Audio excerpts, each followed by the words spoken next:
One of the biggest things that we get asked about when doing the bicycle maintenance workshops is about how to set up gears and brakes, which seems to be the most common problem that people have when they're doing maintenance at home.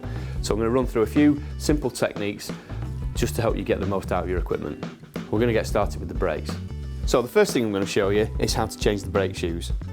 So release the brake and take the front wheel out. Now, if this groove has disappeared, that would indicate that the shoes need replacing. So to do that, it's really simple. On the side, there's a little grub screw which retains the pad. First of all, you need to take that out. It's very simple. Use an Allen key.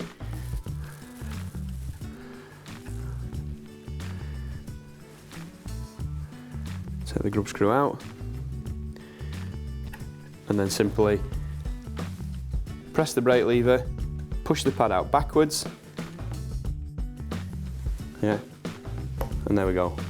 And there we have, that's the pad that we need. Now if you're unsure which pad you need when you go to the shop, just take the old ones along with you and it'll make sure you get the correct one for your bike.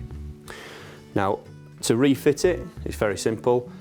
Just simply press the lever again, press it in from the back, new brake shoe installed, but the most important thing is to refit the grub screw because that's what's going to stop the pad falling out. The next thing we need to check is to make sure that the pad is actually aligned with the rim. This one looks like it's a little bit too low, but we certainly want to make sure that it contacts the brake surface properly. We certainly don't want it touching the tyre and we don't want it rubbing in the spokes. So just turn the brakes back on. Now we've replaced the pad. Yeah, can you see there? This one looks far too low. So what we need to do is basically lift the pad up. So loosen it off with an Allen key. Now it's important to remember when you're doing this, you can only do one side at a time. So what you need to do is position the pad against the rim, squeeze the brake to hold the pad in position, and then simply retighten. And the brake is in a perfect position every time. And then just repeat the process on the other side. So now that we've put the new pad in and repositioned it, the next thing we need to check is to make sure that there's plenty of cable pull on the lever. Now this looks like there's too much cable, so we need to tighten it up. So very simply, for this we need a 5mm Allen key, and we're going to use the cable clamp here on the side. And again, not going to use any particular special tools or anything, just a real simple technique for doing it correctly. So first thing to do is totally open the cable, yeah, and let the cable sit slack in the caliper. The next thing I'm going to do is I'm going to reset the adjuster back down to the bottom again, because in future, now I've got new pads, I might need to use that to take up any cable slack in future, so I'll just reset that back to the bottom again. Okay, so very simply, all we need to do to set the cable position is hold the cable, but don't pull it, and then squeeze the caliper together so it just touches the rim, and then simply let go of the cable and just retighten it. So to tighten it, just get it so it touches, and then give it half a turn, yeah, and that's nice and tight, and then you need to double check it using the lever. So give it 3 really good strong pumps on the lever to make sure that the cable's not going to slip through. Yeah. Okay, now that's actually a little tight, which is fine. So to adjust it, to make it a little bit slacker, all you do is simply open the screw, let a little bit of cable through, and then tighten it again. And then always go back and recheck. And that's perfect. Don't want your brakes too tight, because on a long ride your hands will get very sore, but you also want to make sure that it's not slack, so that basically you can actually stop the bike if you need to. So it really is that simple.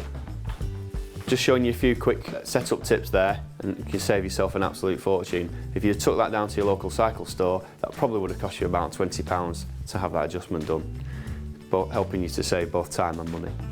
Now the next thing we're going to look at is to do with indexing the gears, and this is probably the biggest thing that people struggle with as cyclists. It's very, very simple to set up. So let's take a look at the gears. I think the first thing we need to explain is that when you're setting up the gears, it's make life easy for yourself by putting it in a neutral gear. And what that means is one that isn't actually bending or flexing the chain. So what I'm going to do is I'm actually going to put it in the big ring at the front, and I'm also going to put it in the 5th sprocket up at the back. So I'm just going to change gear very quickly.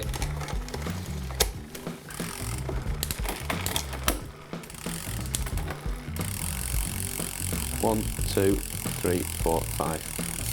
That's perfect. Okay, and what that does, that actually means that the chain is straight, and it's also got a little bit of tension in the rear derailleur, so there's a little bit of spring in the chain. Okay, that's a good position to start from.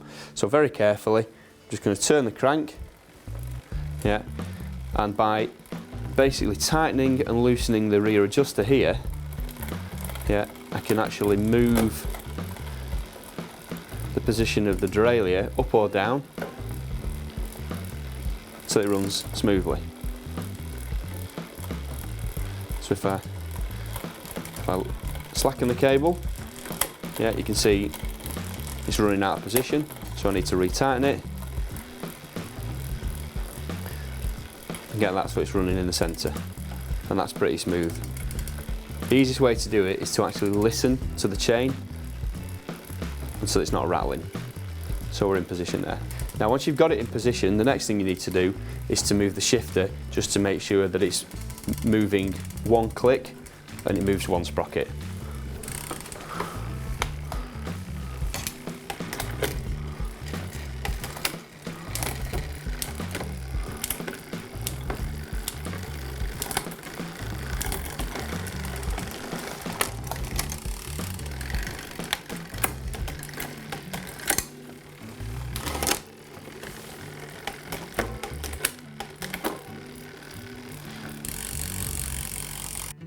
Yeah, that's obviously pretty good.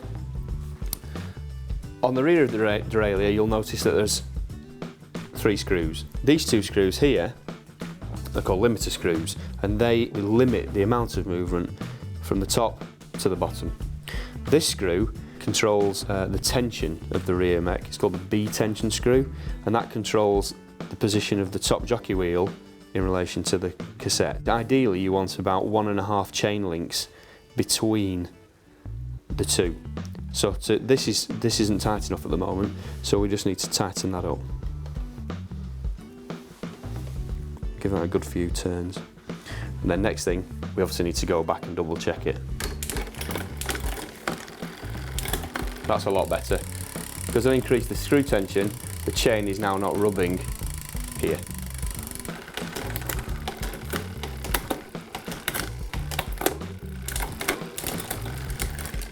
Okay, so now what I've done is I've positioned the rear mech, and we're actually in 1st gear, we're up at the top of the cassette. What I'm going to do now is using this screw, which is for a low gear, which makes it easy for climbing up hills. I'm going to just check that that is in the correct position. So it won't move now because it's actually sat against the limiter screw. So that's perfect. It means that if I push it, the rear mech isn't going to go into the spokes. So we now need to check it won't go into the frame. So we need to drop it all the way down. Yeah. And then check the high screw. That's a high gear, which is obviously easy for going downhill or pedaling on the flat. Yeah, and that one's a little bit loose. So just 1/4 of a turn, just give it a little pull. That's perfect. And that'll stop the chain jumping into the frame, which is obviously not what you don't want. Great. So now we know that they're in correct position, we can just go back and run through the gears again.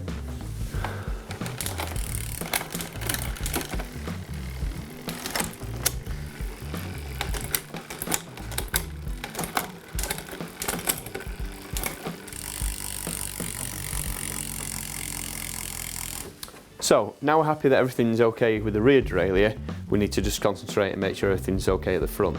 So very simply, all I'm going to do is put the bike into 1st gear. That's the easiest pedalling gear.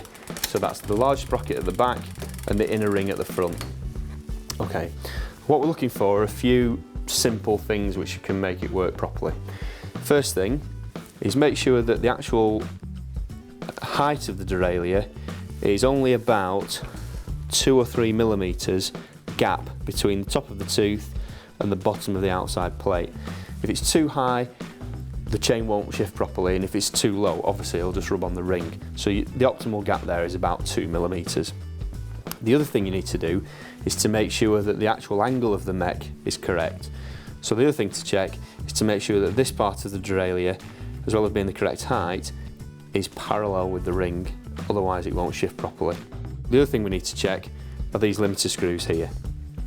Now, ideally the derailleur needs to be about 1 millimeter away from the chain so that it can't drop down onto the frame or overshift onto where the pedal would be. So we're just going to use this, and as you see, as I turn the screw, the derailleur moves in and out, and we're looking for about 1 millimeter gap behind. And once we're happy with that, we need to put the chain in the highest gear. So put it all the way to the bottom sprocket at the back and lift it up onto the outer ring. Yeah. Now this is a little close, so what we need to do here is just ever so slightly open that with about 1/8 of a turn. Yeah. And that gives us just enough gap so that it won't catch on the derailleur when you're pedaling. Again, once you've done everything, make sure you go back and double check that it works properly before you go out for a ride. That's great. Perfect. We're ready to hit the road.